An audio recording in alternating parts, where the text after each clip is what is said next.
Salut à tous, c'est Gilib. Aujourd'hui, on voit 10 astuces sur Premiere Pro en 5 minutes. J'ai pas de montre. C'est parti!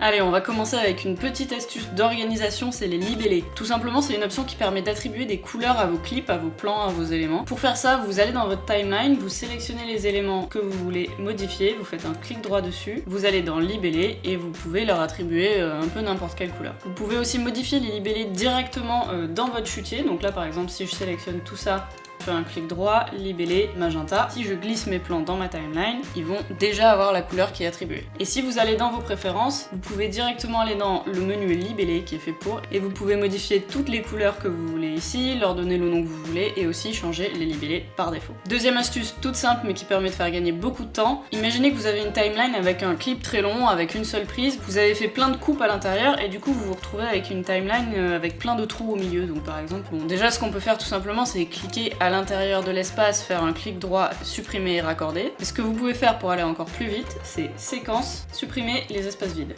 Pour notre troisième astuce, on va parler un peu d'audio. Donc là par exemple, j'ai une piste son, une piste de musique. Vous voyez, quand j'essaie de modifier ma musique, je suis limitée à l'image par image. Sauf que parfois quand on essaie de raccorder deux musiques entre elles ou qu'on essaie de faire d'autres types de modifications, on a besoin d'être un peu plus précis que ça. Ce que vous pouvez faire, c'est là, à côté du nom de votre séquence, il y a un petit menu déroulant, vous cliquez dessus, affichez les unités de temps audio. Vous voyez, vous n'êtes plus du tout limité à l'image par image, vous pouvez faire des choses beaucoup plus précises. Ok, on continue avec une fonction qui va nous permettre de centrer du texte. Je vous raconte même pas à quel point ça m'a fait gagner du temps dans mes montages ces dernières années. Pour commencer, il faut créer un texte. Pour ça, il y a deux méthodes. Pour ça, il y a deux méthodes. La première, c'est d'aller dans Fichier, Nouveau, Titrage hérité. On clique dessus, ok. Et là, ça nous ouvre carrément une nouvelle fenêtre qui nous permet de créer du texte. Coucou. Et on a sur la gauche ce petit outil centrer. Celui de gauche, il nous permet de centrer sur l'axe horizontal et celui de droite sur l'axe vertical. La deuxième méthode pour créer un texte, c'est tout simplement d'utiliser l'outil texte de base de Premiere Pro. Donc là, mon raccourci c'est T par exemple. Coucou, ok, on a compris. Sauf que là, on n'a pas vraiment accès aux options. Pour changer ça, vous allez aller dans Fenêtre et ouvrir les objets graphiques essentiels. Ensuite, on va aller dans Modifier et on retrouve notre petit outil pour centrer le texte. Pour la suite, on va repartir un petit peu dans l'audio et on va parler de créer des images clés par rapport à votre piste et pas par rapport à votre élément. Donc vous allez commencer à aller sur la gauche de votre timeline et vous allez voir que là, il y a une petite image clé qui apparaît. Si vous la voyez pas, il va falloir agrandir un petit peu la taille de votre piste. Une fois qu'elle est là, vous pouvez cliquer dessus, image clé de piste, volume par exemple. Et donc là, vous voyez que la ligne qu'on avait tout à l'heure, maintenant elle s'étend à toute la piste. Hop, hop. Maintenant, si je reviens sur mon image clé de l'élément et disons que je veux bouger mon élément, quand je remets mes images clés de piste, elles n'ont pas bougé. Donc en fait, par exemple, vous pouvez remplacer une musique en plein milieu ou un morceau de dialogue et garder vos images clés en place. La prochaine astuce, je l'ai découverte grâce à Peter McKinnon et elle permet de réduire le scintillement dans Premiere Pro sans utiliser de plugin. Donc vous voyez qu'à l'intérieur de l'image, il y a vraiment un scintillement très fort. On va essayer de réduire un peu ça. La première chose à faire, c'est de dupliquer votre plan et de le copier juste au-dessus.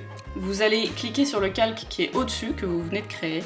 Vous allez réduire son opacité à 50% dans les options d'effet juste là. Donc maintenant ce qu'on va faire, c'est qu'on va déplacer le plan du dessus un tout petit peu image par image pour essayer de voir si ça aide à réduire le scintillement.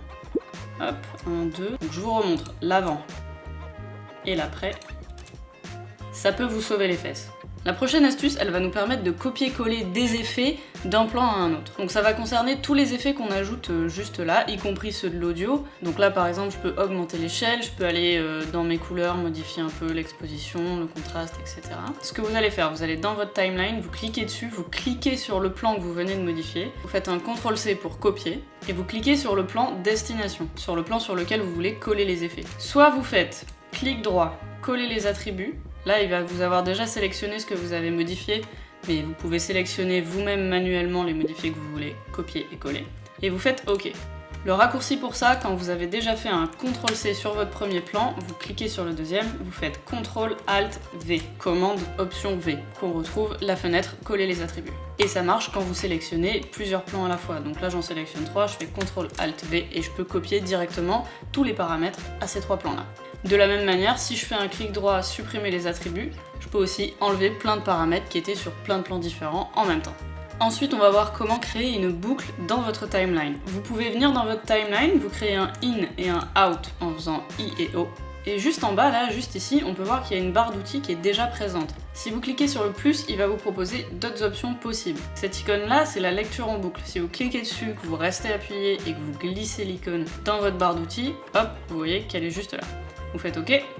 Et maintenant, quand vous cliquez dessus, ça vous active la lecture en boucle. Ma prochaine astuce, ça va être de créer des calques d'effets. En gros, ça vous permet de créer un calque vide que vous allez placer au-dessus de votre plan, et quand vous faites des modifications sur le calque d'effet, ça va s'appliquer à votre plan d'en dessous. Donc pour faire ça, vous allez au niveau de votre chutier, en bas à droite, vous pouvez faire nouvel élément sur la petite icône qui est juste là, et vous allez faire calque d'effet. Je l'attrape et je le glisse dans ma timeline. Et à l'intérieur de ce calque d'effet, je peux faire tout un tas de modifications.